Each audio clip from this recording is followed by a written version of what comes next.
Bismillahirrahmanirrahim. Assalamualaikum warahmatullahi wabarakatuh.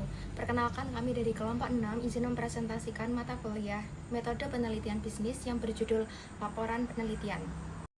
Yang beranggotakan yang pertama yaitu ada Novita Kartika Anggraini dengan NPM 2105. Selanjutnya ada saya sendiri, Clarissa Della Aprilia dengan NPM 2109. Selanjutnya ada Abida Ardelia Belva dengan NPM 21.018. Selanjutnya yang terakhir yaitu ada Ayu Amalia Ramawati dengan NPM 21.036. Selanjutnya yaitu ada pengertian laporan penelitian. Apa sih yang dimaksud dengan laporan penelitian itu sendiri? Jadi laporan penelitian itu adalah suatu dokumen tertulis tentang hasil pelaksanaan suatu penelitian yang dibuat secara jelas dan disusun menurut metode penulisan dan sistematika tertentu dengan bahasa yang lugas.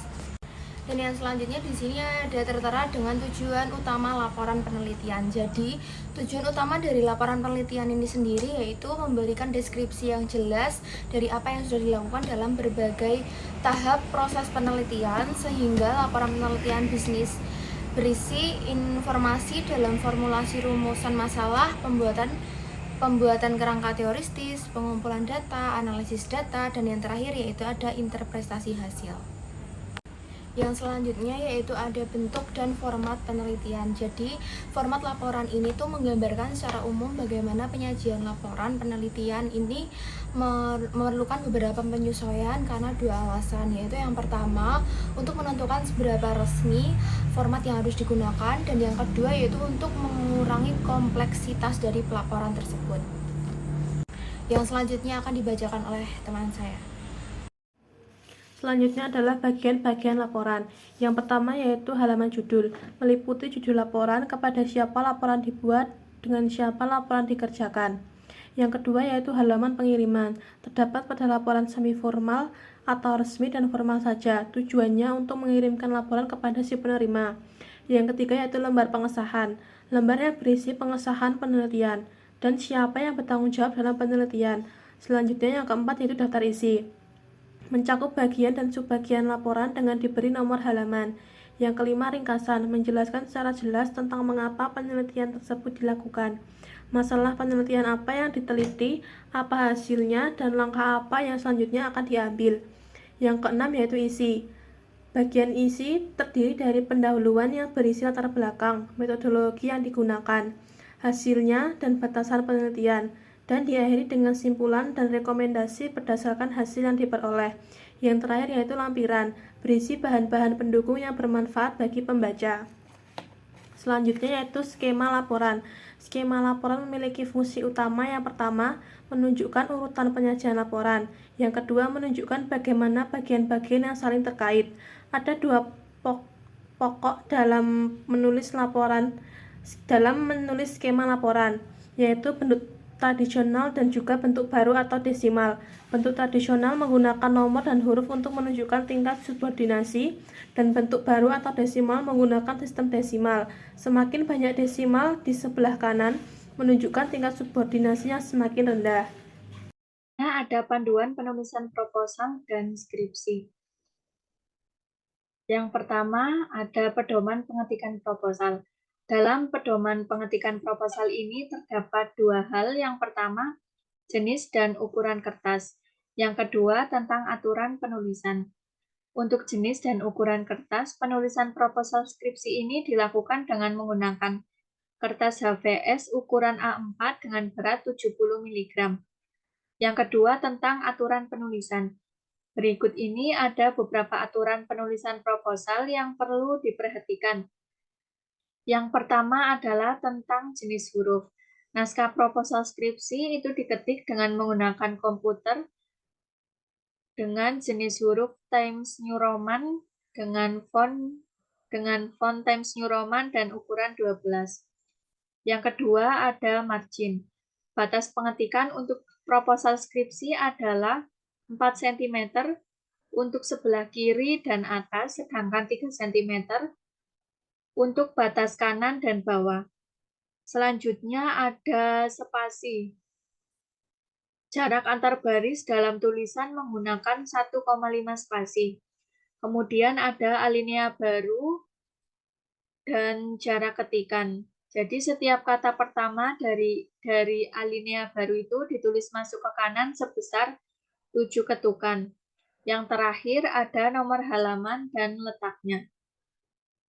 Nomor halaman ini diletakkan di sebelah kanan atas kertas kecuali halaman pertama dari bab baru.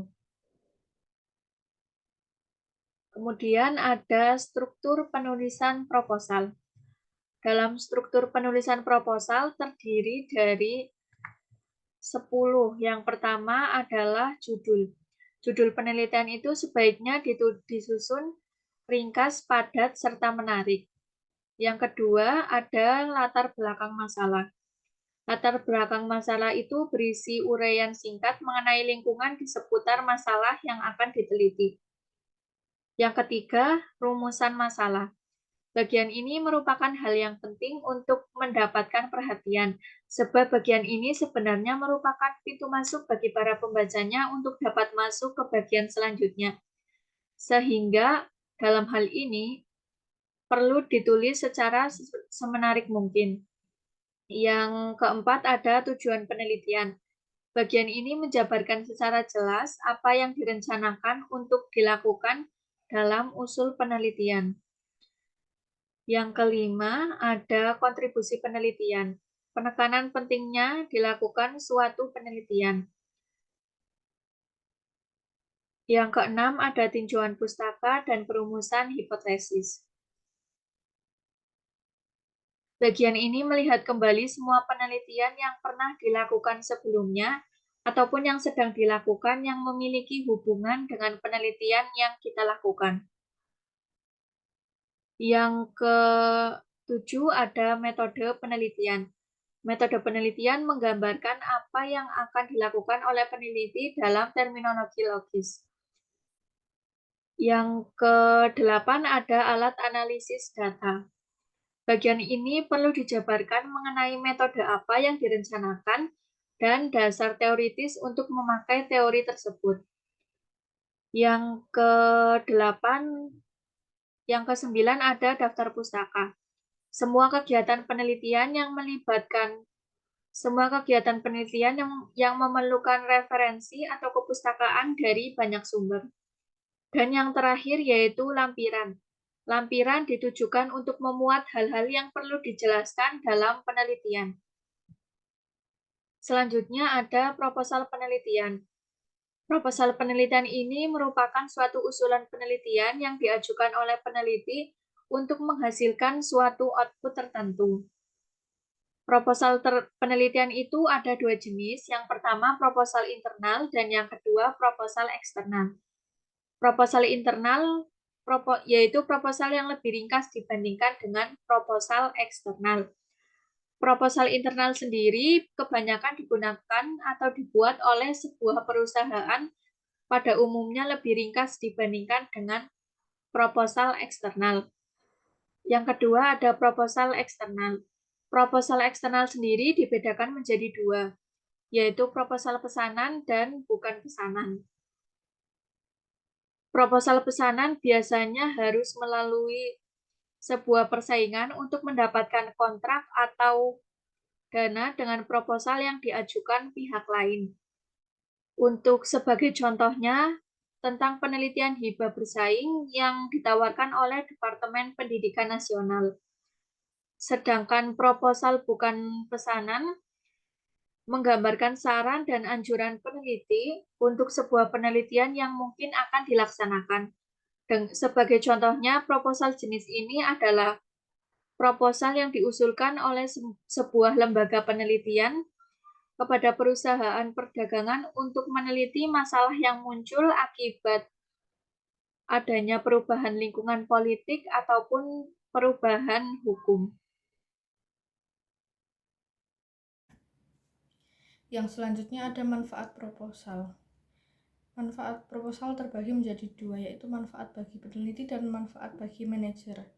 Manfaat bagi peneliti, yang pertama persamaan persepsi permasalahan, yang kedua orientasi penelitian keseluruhan, yang ketiga pedoman pelaksanaan penelitian, yang keempat kejelasan kegiatan penelitian, yang kelima kemudahan evaluasi penelitian, yang keenam proteksi pelaksanaan penelitian, Dan yang terakhir, persetujuan peneliti dan manajer.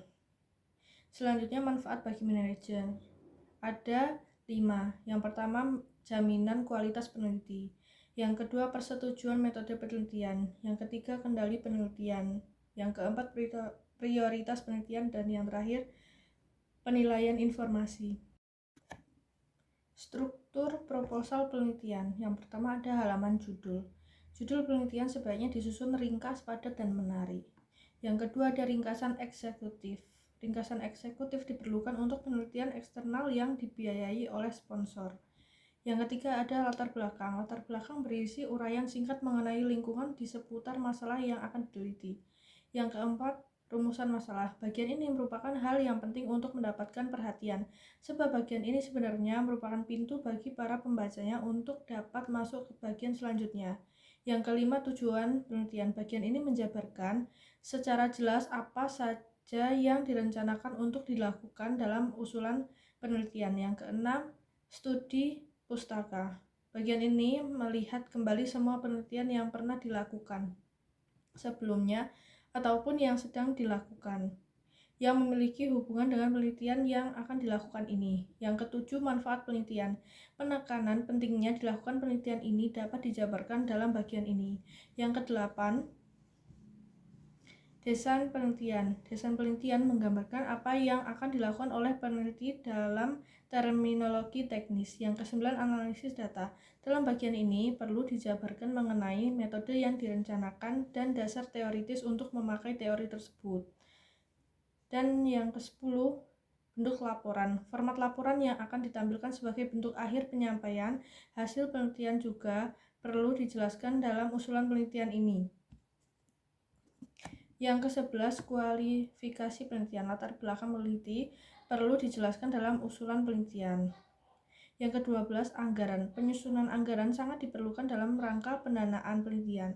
Yang ke-13, jadwal. Jadwal ini perlu dibuat untuk memperlihatkan gambaran mengenai kapan dan berapa lama jangka waktu yang diperlukan untuk melakukan setiap langkah dan penelitian.